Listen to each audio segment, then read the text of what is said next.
皆さんおはようございます。はい、7月の2本目遅れましたね。すいません。今回のポッドキャストなんですけど、いや本当はね、ちゃんと7月中に第2回目を撮ったんですけど、その音源の内容が全部ボツになっちゃって結局上げられず、今になってしまったっていう話です。今日はその理由からいろいろ考えたこととか話そうかなと思ってます。はい、ちょっと自己紹介省略して言いますと、東京に住んでいるクリエイターのうつるです。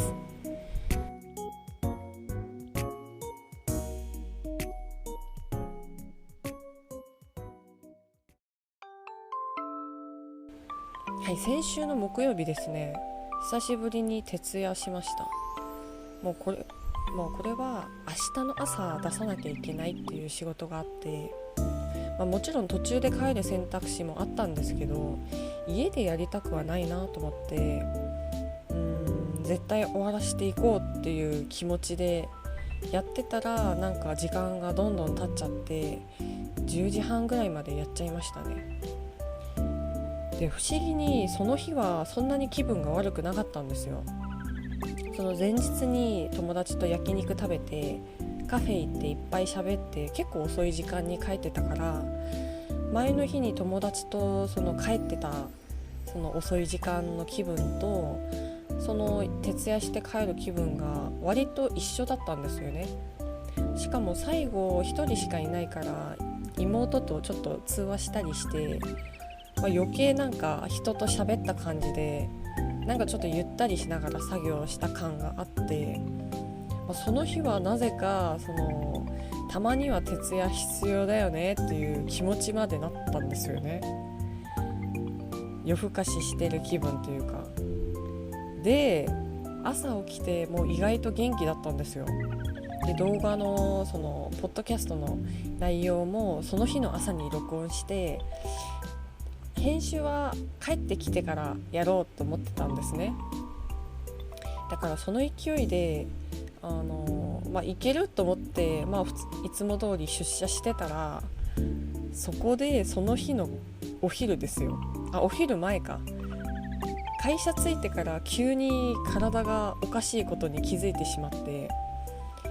結局その急いで病院行かなきゃいけないからそのまま早退をしたんですね。だから朝撮った内容が、いや私徹夜したけど意外とすっきりしたわ、たまには必要かもっていう内容だったのに、それをなんか違反するような、もうそれが成立しない内容になっちゃったんですよね。で、さすがにこれは出せないのもあったし、あと普通に疲れてたし、その病気のせいで。でもね、その次の日の土曜日、本当だったら家に休んだ方が良かったんだと思うんですけど、花火大会に行く予定があったんですよ。多分ね、その週になんか3カ所ぐらい花火上げてたよね。実は日本に8年目住んでるんですけど、ちゃんと花火大会って行ったことがなかったんですよね。2020年から、本格的に日本で生活始めたらすぐコロナになっちゃって、お祭り自体最初に来てた2019年あたりは結構行ってたから、割とお祭りは楽しんでたんだけど、花火大会はもうその後行く機会がちょっとなくなってしまって、そのままなんか習慣になっちゃったのか、なんかあんまり人多いとこは避けるようになっちゃったんですよね。で、気づいたら8年経ってて、花火大会初めてってびっくりされました、一緒に行った友達に。はい、しかもその日のために浴衣まで買っておいたんですよ。だから私の今の体調考えたら浴衣なんて不便だし絶対良くないし、なんならちょっと足もちょっと悪いんですよ、座りすぎて。だから締め付けるし暑いしって思ったんだけど、でもなんか行かずに家にいてもうなんかしょうがないなと思ったんですよね。行かなかった時の後悔の方が多分ストレスでかいなと思っちゃって、だから行ってきました。結果めちゃくちゃ良かったし、すごいでかい花火見れたし、意外とね、その花火上げて終わってから私帰るの、すごい夜遅くなるんじゃないかなと思ったんだけど、そうでもなくて、なんか交通整理やってくれてるその警察の方たちも結構仕事してくれてて、割とスムーズに電車も乗れたし、行ってよかったなって思いました。で次の日、まだちょっと回復が必要な時なのに、家にいても逆に辛いなと思ってクレヨンしんちゃんの映画を見に行ってきました。で映画は良かったんだけど暑かったね。その日すごい暑くって、もう外がもうなんか熱風だらけで若干熱中症気味になっちゃって、ちょっとこう気持ち悪くなっちゃったんですよね。で帰ってきたらもうぐったり、もう寝るしかないみたいな感じ。でもしんちゃんの最近出た映画はすごい良かったんですよ。なんか前日に花火行ったからなのか、その映画の中でも花火が出てくるんですけど、もうすごい満足度高い花火が見れて、多分ね、花火大会行けない人はしんちゃんの映画見に行った方がいいよっておすすめできるぐらいで、その内容はねちょっとこう、一見なんかありそうな話ではあるんだけど、でもなんか定番の楽しさもあるし、なんかこう夏は不思議なことが起きるよねっていう、なんかそういう感覚すごい良かったなと思います。いやぜひ行ってみてください。今ねしんちゃんのその映画の広告のためにしんちゃんの YouTube チャンネルでいろんななんか昔の話、放送してくれてるんですけど、秋田のおじいちゃんの情報を全く知らない人がいたらちょっと見てから行った方がいいかもね。よりしんちゃんには2つのおじいちゃんがいるんですけど、多分しんちゃんが子供の時に一緒に育ったのかな、秋田のおじいちゃんだから。見た目も似てるし、もうなんだろう、そのすごい性格が似てるんですよ。女の人にナンパするのも一緒だし、多分全部おじいちゃんから学んだんですね、しんちゃんの全ては。なんかオラオラ言ってるそのしんちゃんの口癖も多分秋田のおじいちゃんのせいなんじゃないかみたいな、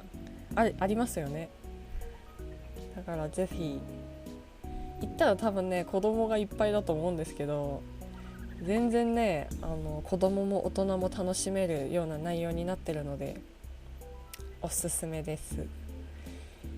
で月曜日からまた会社ですよ。なんかね最近仕事がめちゃくちゃ多くて、お盆前だからもう全てが詰め込めされてて、今週ずっとそうなんですけど、なんなら先月からずっとかもしれない。月曜病ってよく言うんですけど、月曜病が出ちゃって、なんかちょっと胸苦しい感じ、なんかずっとため息しちゃうし、息が浅いし、多分集中したせいだと思うんだけど、でも暑さのせいもあるしストレスのせいもあるし、なんかブラジャーがきついせいなのか、この胸苦しさはブラジャーの締め付けのせいかみたいな感じで、もう原因がもういろいろすぎて一つに定まんないんですけど、で我慢できずにその病院行ってきた早退した日にお父さんにも相談したんですよ。そしたらなんで自分の体を守れないのみたいな感じで言われて、いや確かにそうなんだけど、でもなんかさ守ろうとしてないわけじゃなくて、なんか崩れる時はその容赦なく崩れてしまうんですよ。だからその立て直そうとするそこの力がなくなっちゃうというか、やっぱそうならないように常にその自分のルールを守って自分の生活を守る力って必要なんだなって、なんかずくずくと思うようになりましたね。でもなんか一つだけ思うのは、私前からポッドキャストで自分には周期があるっていう話をしてるんですけど、だから今もその崩れの周期なんだろうなとか、たまたまその崩れの周期と仕事の忙しさが相まってちょっとでかい何かが来ちゃったなって。でこういう時ってだいたい1週間とか長くても10日間2週間ぐらいしか行かないから、その後はきっと正気に戻るでしょうという気持ちで過ごせるようになりました。あと夏休みを待ってるし、その日になっちゃったらもう何もかも捨てていくしかないよね。だって飛行機が飛んじゃうもん。でもね、その疲れてるのに止められないんですよ、このコンテンツ見ちゃう現象が。なんでしょうね。なんか一時期そのコンテンツ禁止週間とかやったんですけど、やっぱ家に人がいないせいなのかな。なんか人がいればその人と会話すればいいんだけど、なんかね、そのメディアに頼っちゃうよね。で一人でなんかこう喋ってないと、喋ったり歌ったりするとちょっとマシなんだけど、なんかこう全部それにするわけにもいかないし、で見続けたらその回復するのかっていうとそれも違うしね、もっと疲れる気もするし、これは本当にストレス解消になってんのかなって。なんかいろいろ私なんか挑戦してるじゃないですか。ステッチとか、あとその編み物だったり、お絵描きだったりやってるんですけど、今その机の上に材料はいっぱい乗っかってて、いつでも手に取れる状態にはなってるんだけど、なんか疲れてる時って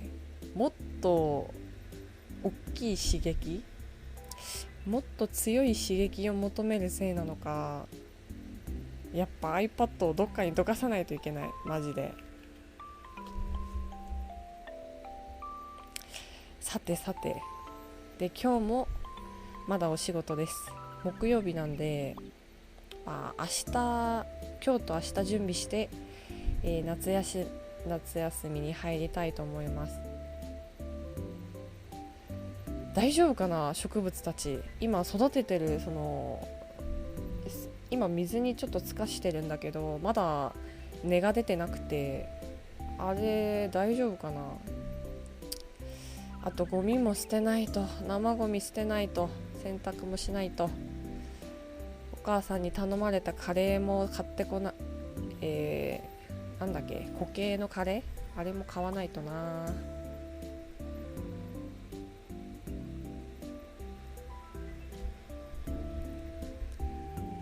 という感じです。今鼻水がすごい、なんかちょっとこう、そうだその流れを説明しようと思ったんだった。その病気になって早退して週末超えて、で月曜日が始まったわけですよ。で月曜日はその次の日にちょっと重めの作業があるから、その準備兼いろいろあって、月曜日はなんかこう忙しく過ごしちゃいました。で火曜日は撮影があって、他の作業はできずに、その一本の仕事に集中しなきゃいけなかったんですけど、割とでも無事に終わって、何事もなくストレス受けることもなく、なんかみんなに助けられていい感じに終わりました。で水曜日はその仕事を処理しなきゃいけなくて、いろいろあったんですけど、でも結果なんか出した仕事が待ちになったこともあるし、でちょっと隙ができたんですよね。でそれでいろいろちょっと作業対応したりとかして、次の日の朝が今日です。今録音してる今ちょっとね、多分これを録音してるっていうのは若干正気に戻ってるんだと思うんですけど、でもって感じ。なんかすぐになんかちょっとぼーっとしちゃう感じがありますね。まだちょっと忙しさが頭から抜けてない気がする。でこういう時にその個人の活動にどう向き合うべきかっていう話ですよ。なんかね、その仕事しながら YouTube チャンネルやってらっしゃる方ももちろんいるけど、なんか多く見かけるのはやっぱり仕事を辞めて YouTube をやってらっしゃる方、まあでも両方あると思うんですけど、なんで私は逆にその会社を辞めないでその両方を持っていきたい派閥なんですけど、でも実際ちょっと難しいところはあるから、これをどう解決すべきかっていうのにすごい悩んでて、なんか個人の制作物を、世に出したいという思いから始まった活動なわけですけど、そこからその本業に支障が出ちゃ困るから、なるべく本業を重視してたんですけど、なんかね、私が読んでた本のアーティストウェイ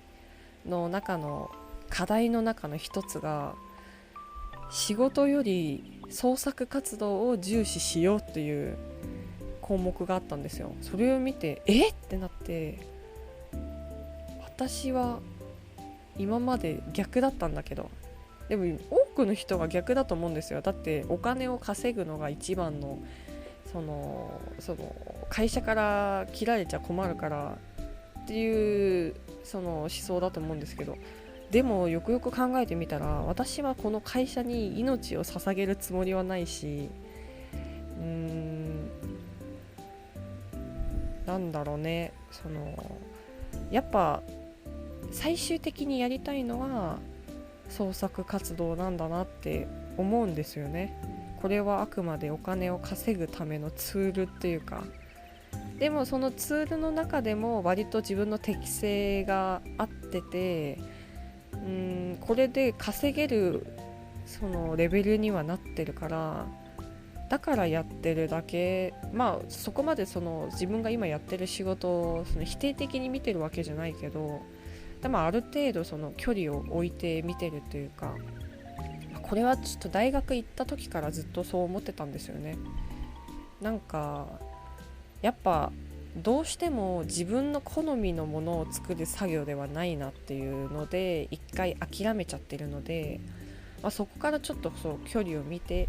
もっとそのプロの目線で見るようになったから、これはでもそのプロのデザイナーさんもそういうやってらっしゃる方も結構多くいるんじゃないかなと思いますけど、でも自分が本当にやりたいことって絵描いたり、やりたいというか、これをやってその世に出した時にもっと喜びがでかい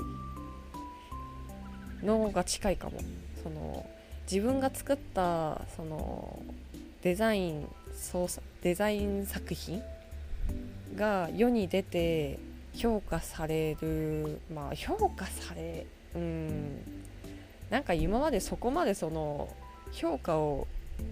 聞かれることなく作業してたかもしれないね。でもなんかさ、その自分が出した作品が実際店頭に並んでると言ったら、写真撮った時にちょっとこう気持ちがなんかちょっとこう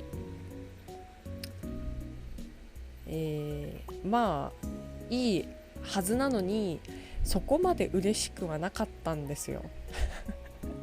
自分が作った作品がその外で見れるのに、なんかすごいこう誇らしくは感じなかったな。でもその自分が作ったその動画だったり、今作ってる YouTube も同じなんですけど、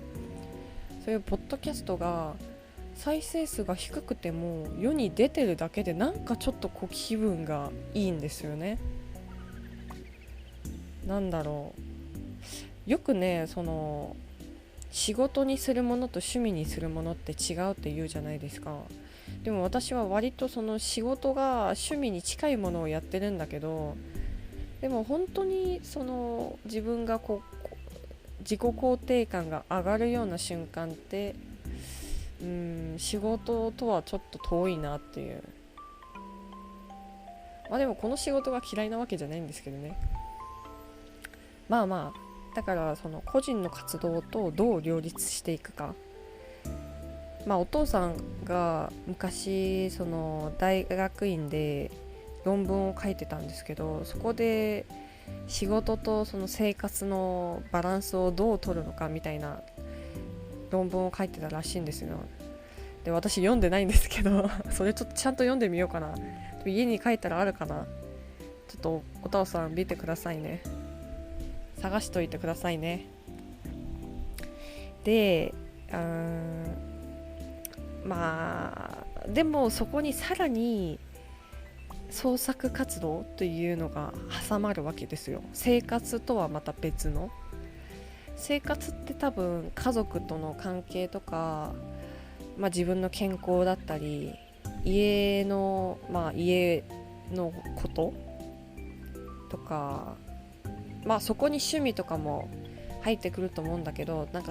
私が思う創作活動はまたちょっと新たな仕事感もあるし、でも楽しくできるという自由なその条件でもあるしという、難しい。でも初めての危機、この、10エピソード15個目で初めて、上げる日程を遅らせてしまったっていう。だから8月はもう2本上がります。これは無理してないです。一応話す内容はなんとなくある。だから夏休み終わってもう1個上げて、でね、8月末にもう1個上げようかなって思ってます。そんな感じですかね。近況だからちょっと最近ね、私YouTube でよく見てるそのどういう人って言えばいいのかな、相談いろんな相談を受けてる方がいるんですけど、その人曰く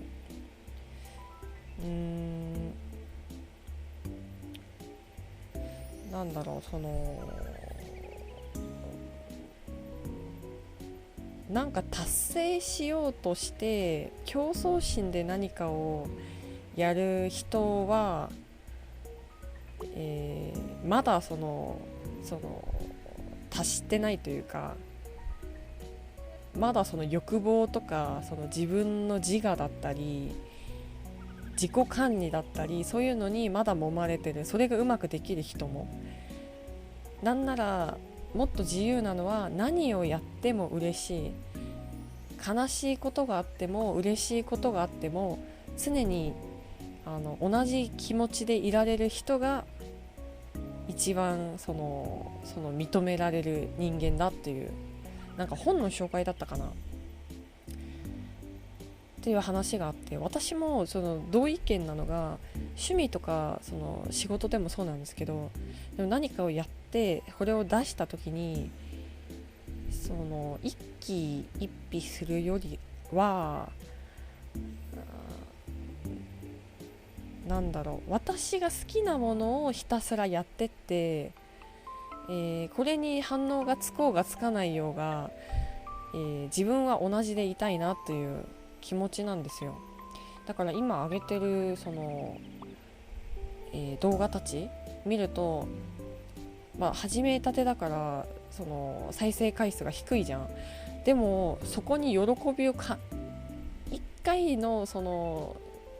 回数が増えるたんびに喜びを感じるようになる人になりたい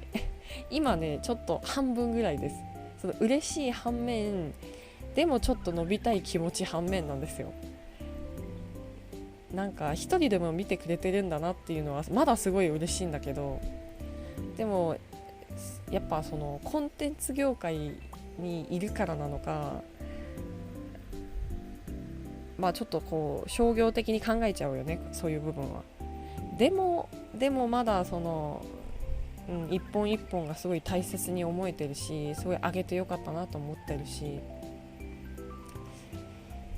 だからあんま見ないようにしてます。見ない方が一番いいんだ。株と同じです。